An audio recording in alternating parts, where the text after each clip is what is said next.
Papalit ako ngayon ng handle grips kay ADV. Itong bago ni Daytona na Grippy Grip Arc 3. Sa box niya, yan yung mga info. Daytona original grip, made in Taiwan. Diameter 22.2 mm, length or yung haba 120 mm. Daytona Grippy Grip. Ito yung handle grips na kulay black. Pansin nyo, medyo nakaumbok dito sa gitna. Mas maraming material dito para mas malambot. Very premium yung quality. Gamit ko pala ngayon yung Katana na grips. Daytona din, pero ito made in China. Yung isa made in Taiwan. Lahat ng grippy grips nila made in Taiwan talaga. Doon nila pinapamanufacture. Tanggal ko na yung Spirit Beast na barrens ko. Pati yung sa kabila, inalis ko na din. Tanggalin naman natin tong Katana grips. Sabit naman natin tong grips. So hindi kayo malilito dyan kasi yung mas maliit, yung butas na yan para dito. Yung mas malaki doon sa may throttle side. Yung haba nila same lang sa may Katana grips. I-align ko na lang tong text ng Daytona dito sa gitna. Salpak na lang to. Kung medyo maluwag sa grips nyo, pwede nyo lagyan ng electrical tape para sumikip.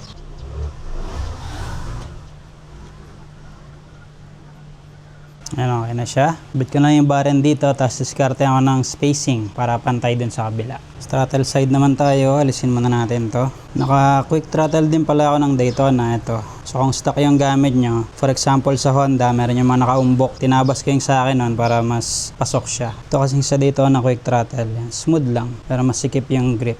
Gigitna ko lang ulit yung Daytona logo. Ito kapag medyo mahirap ipasok, pwede nyo lagyan ng dishwashing liquid. Pag natuyo naman yung kasi, hindi siya madulas. Pero try natin na ipasok kasi smooth lang naman yung surface ng quick throttle.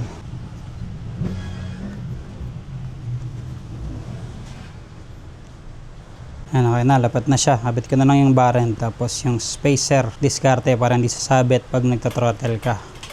Okay na yung Arc 3 grips natin. Nakabit ko na kay ADV. Yung barrens magkabilang side, wala na akong binago sa spacing. Tapos naka-torque na to ng 10 Nm. Wala siyang sabit pag tina-throttle. Full turn right, walang sabit. Full turn left, walang sabit.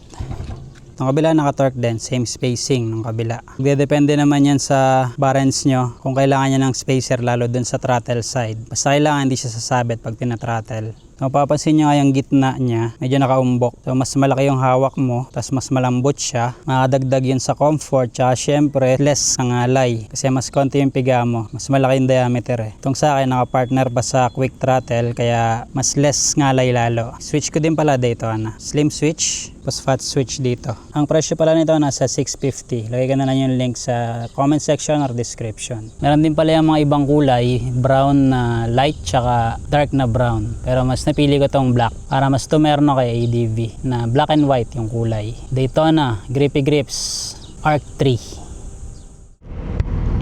Kagabi ginamit din namin to si ADV. Nag-ride lang kami ni OBR, nag-dinner sa may Kako Cafe, makalagpas yun ng New Clark City. Actually medyo malayo-layo pa dun. So na-test ko na to, yung handle grips. So medyo malayo-layo yung biyahe. Ang una ko napansin talaga yung gitna niya, ang lambot talaga niya sa kamay. Tapos yun nga dito sa throttle, syempre konti lang yung twist mo, mas malaki yung diameter eh. Siguro mas bagay ito sa yung mga barren na maiksi lang, flat lang na ganon, or yung patules na barren. Parang medyo hindi siya bumagay dito sa barren ko eh. Parang mas okay yung straight lang. Sa looks kasi depende naman talaga yan sa preference nyo. Ang advantage lang talaga nito is yung comfort niya. Sinlambot talaga. Tapos parang nakahulma siya sa palad mo pagka nakagrip ka na ganyan. Nakahulma. Parang hindi gagalaw yung palad mo. Ang ganda ng pagkakahumbok niya. Saktong sakto. Sarap talaga niya na gamitin. Meron naman sila ng mga grippy grips din available na straight lang. Maganda rin klase yun. Syempre made in Taiwan eh. Pero pagdating sa comfort, ito talaga pinaka-komportable nila na available ngayon sa market sa Philippines.